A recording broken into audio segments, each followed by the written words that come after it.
3 de dezembro, seja muito bem-vindo ao Plano Anual de Leitura da Bíblia com Rosane e Lana. E hoje a gente vai terminar Gálatas do capítulo 4 ao capítulo 6. Digo mais isto: enquanto é menor de idade o filho que vai herdar a propriedade do pai é tratado como escravo, mesmo sendo de fato dono de tudo. Enquanto é menor, há pessoas que tomam conta dele e cuidam dos seus negócios até o tempo marcado pelo pai.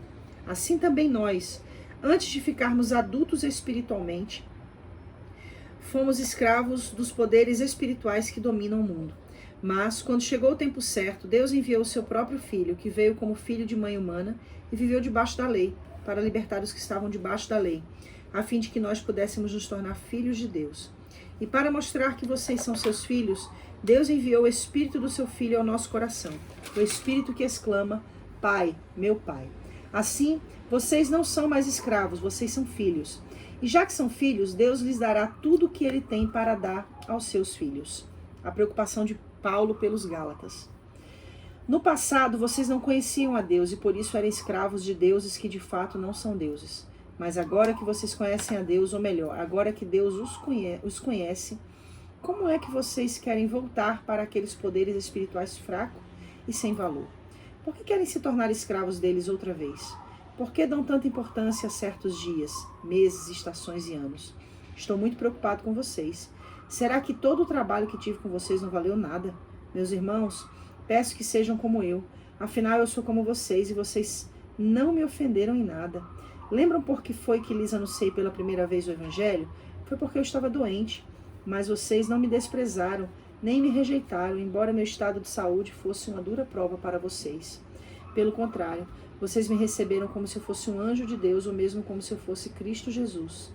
E como vocês estavam felizes, eu posso afirmar que, se pudessem, vocês teriam arrancado seus próprios olhos para me dar. O que foi que aconteceu?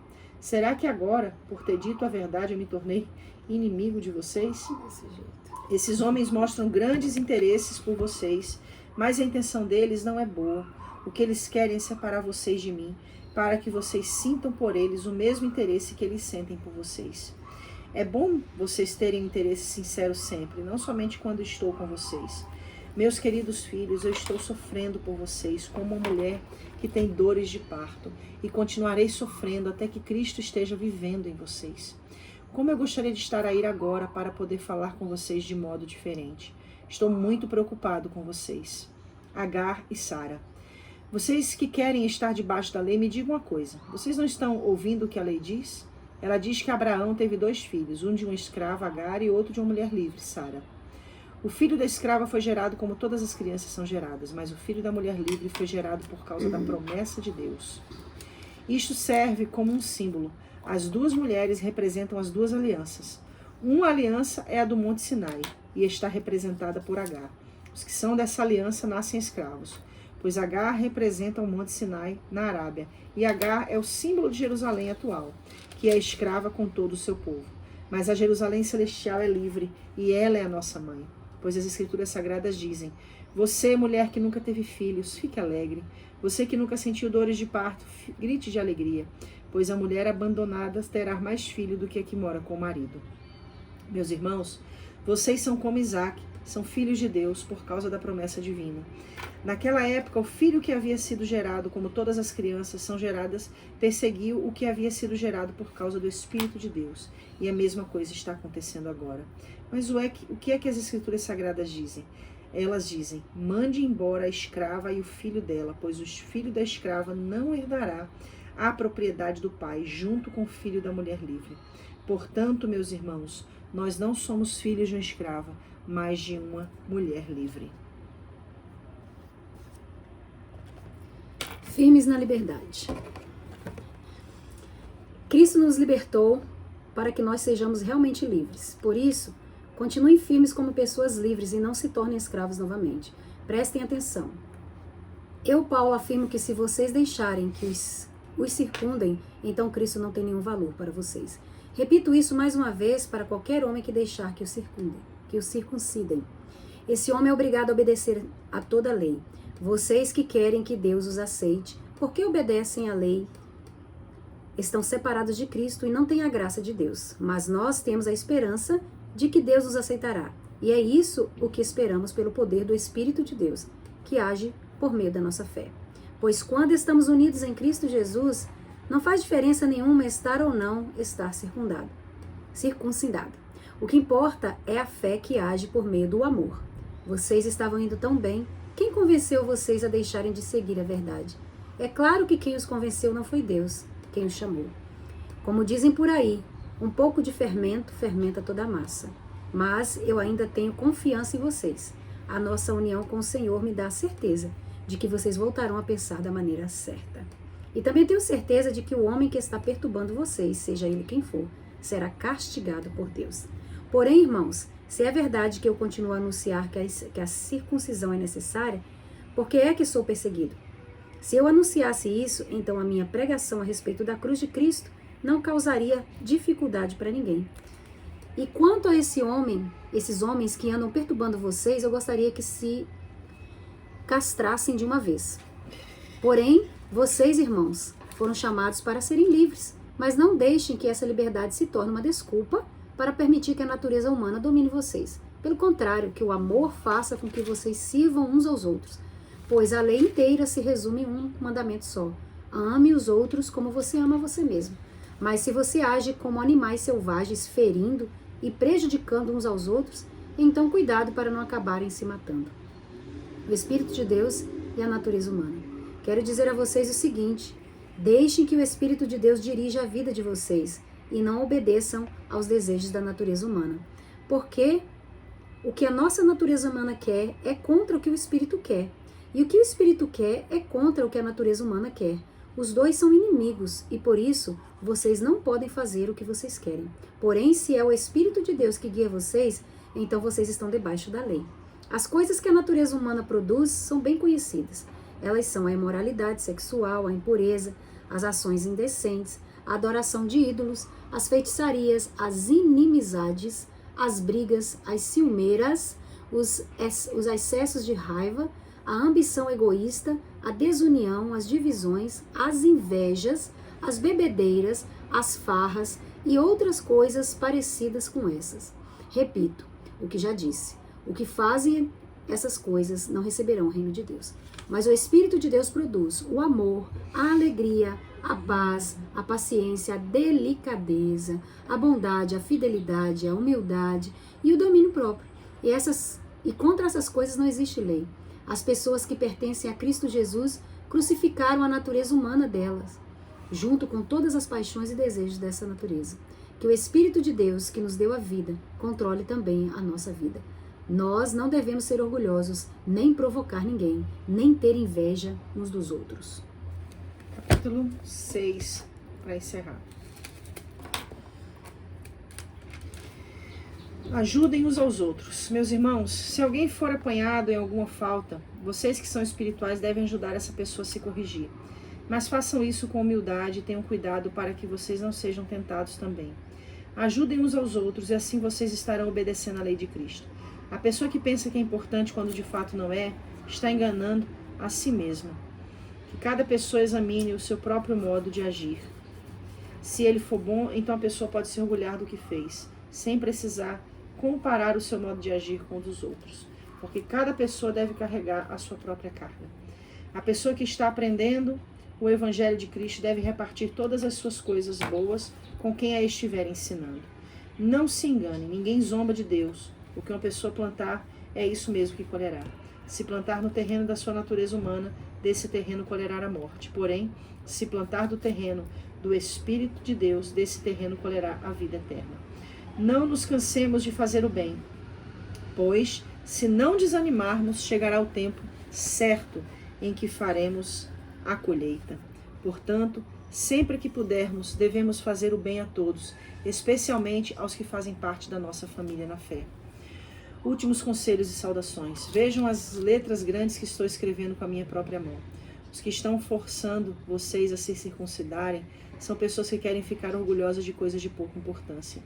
Eles fazem isso somente para não serem perseguidos por causa da cruz de Cristo, pois nem mesmo os que praticam a circuncisão obedecem à lei. Porém, eles querem que vocês se circuncidem, para que eles possam se gabar de terem colocado o sinal da circuncisão no corpo de vocês. mas eu me orgulharei somente da cruz do nosso Senhor Jesus Cristo. Pois, por meio da cruz, o mundo está morto para mim, eu estou morto para o mundo. Não faz nenhuma diferença se o homem é circuncidado ou não. O importante é que ele seja uma nova pessoa. E para todos os que seguem essa regra na sua vida, que a paz e a misericórdia estejam com eles e com todo o povo de Deus. Para terminar, que mais ninguém crie dificuldades para mim, pois as marcas do meu corpo mostram que sou escravo de Jesus. Que a graça do nosso Senhor Jesus Cristo esteja com todos vocês, meus irmãos. Amém. É uma continuação. É muito forte, né? É muito assim impressionante o que Paulo fala, né? E Paulo fala, né? Eu tô aprendendo muito com Paulo. Nosso Deus, eu vou virar Paulinha. Mas realmente aqui, né? Nossa, ele fala muito assim, igual eu disse, ele diz mesmo. Né? E aqui ele tá falando muito claramente desses frutos da carne, né? Sim. O fruto da carne, ele é exposto, tá diante dos olhos ali, né? Ele tá falando, né, das porfias, das invejas, das divisões ali, das né, inimizades, entre eles, da inimizade, ciumeiras. e o que se levaria a isso, né? E fala do fruto do Espírito. Então é muito claro aqui o que Paulo fala aqui, como é que você vai saber, né, se você serve a Cristo ou a lei. Sim. Uma coisa que eu achei também muito interessante é quando ele faz, para mim, das analogias de Paulo. Eu gosto muito das analogias que existem na carta aos Hebreus, a gente vai chegar em breve lá.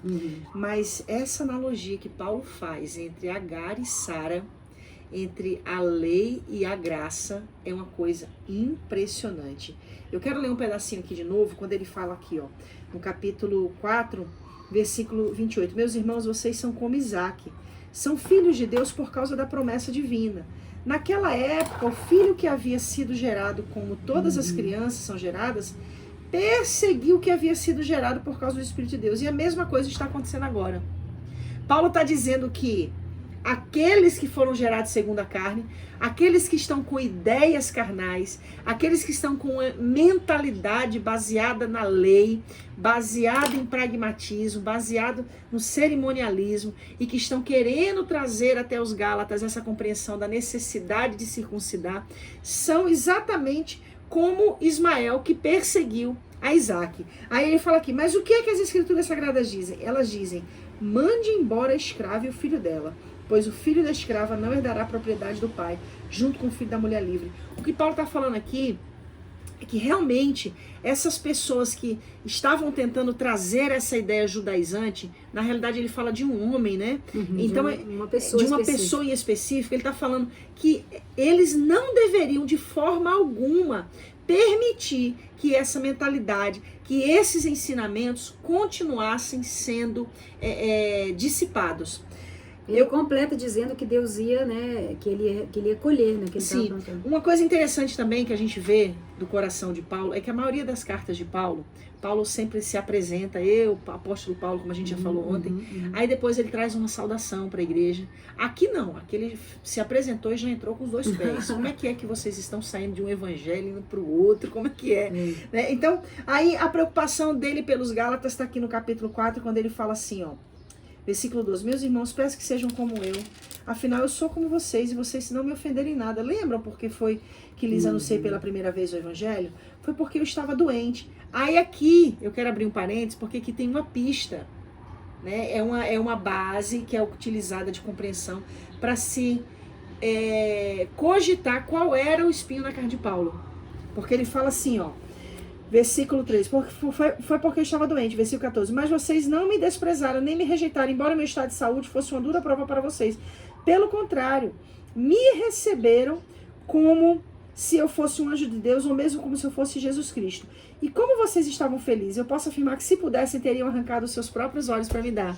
Ou seja, uma época em que realmente as pessoas, né, fariam tudo por ele, né? Não, mas aqui tá falando, quando eles falam, poderiam arrancar os seus próprios olhos para me dar, porque era a doença de Paulo. A doença dos olhos que ele tinha. Entendi. Entendeu? Então essa parte... Dá para subentender aí de que realmente esse era o espinho de Paulo, né? Exato. Que foi muito literal, né? Exatamente. Então, aí ele fala aqui, eu achei interessante aqui, o final do versículo 15, né? O que foi que aconteceu? É porque vem a continuidade, É. né? Aí ele fala desse, será que agora, por eu ter dito a verdade, eu me tornei inimigo de vocês? Ou seja, naquela época Vocês ele faziam entrava de até tudo o por olho mim? e dava. É. Mas aí agora, né? Será que agora, por ter dito a verdade, eu me tornei... Quer dizer, nossa, é muito paralelo aqui, é muito forte esse negócio. É muito realmente. forte. Tipo assim, né? É um retrato da humanidade aqui, né? Da geração antes e da geração agora. Porque, Bom, ser humano. na verdade, ser humano, né? Muitas vezes a gente não aguenta ouvir a verdade, né? A verdade, a gente... Para ouvir a verdade, você tem que realmente ter os frutos positivos ali do Espírito, ao invés dos frutos carnais, né? E é complicado, principalmente no meio do povo de Deus, né? E aqui mostra... E ele tá realmente falando com o povo de Deus, né? E aqui mostra que ele está completamente aliançado com o evangelho da verdade. Ou seja, ele não vai mudar para que seja aceito por eles. Vocês não, tipo assim, naquela época vocês me amou, vocês não me amam agora, tipo assim, não precisa me amar, mas a verdade é essa. A verdade é essa. É. Que coisa linda. E aqui eu vou pontuar aqui como ponto final para esse devocional, o que ele fala aqui no versículo 9. Para mim falou muito comigo.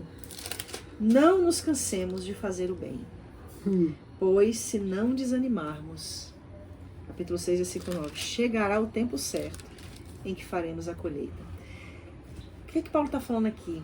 Paulo está falando Mediante a tudo que foi falado, que ele vivenciou, né? aí ele vem para esse final, né? Ou seja, Mediante de tudo isso, não pare de fazer o bem. não se canse de fazer o bem. Não se canse, mesmo que... E não desanime. E não desanime, mesmo que você esteja diante de todo esse cenário, é caótico aqui, né? É caótico o que ele quer dizer aqui, né? Ele fala mesmo de maneira bem direta com eles. Então, mesmo diante desse cenário caótico, não desanime. E falem a verdade, que é a palavra de Deus, e aquilo do chamado dele, que ele tinha um chamado específico, diferente do chamado de Paulo, diferente dos outros chamados. Né? E aí ele fala, né? Não desanime, porque chegará o tempo certo em que faremos a colheita. Não desanimemos, sigamos em frente. Sempre houve, as cartas de Paulo, elas estão aí para mostrar que sempre houve problemas dentro do seio da igreja. Seja em que região for. Dentro do povo de Deus, no meio assim, do né? povo de Deus, Generalizado. infelizmente. Mas é a humanidade. É como eu sempre digo, a igreja perfeita só existirá na glória. Porque aí o que é mortal vai estar revestido de imortalidade, o que é corrupto vai estar revestido de incorruptibilidade. E aí nós seremos a igreja perfeita lá no céu. Mas, enquanto aqui estivermos, que a gente nunca deixe de se lembrar dessas palavras de Paulo. E não nos desanimemos. Que não nos cansemos de fazer o bem. E que a gente não desanime. Porque quando a gente menos esperar, o tempo da colheita vai chegar. Fica firme. Que Deus te abençoe.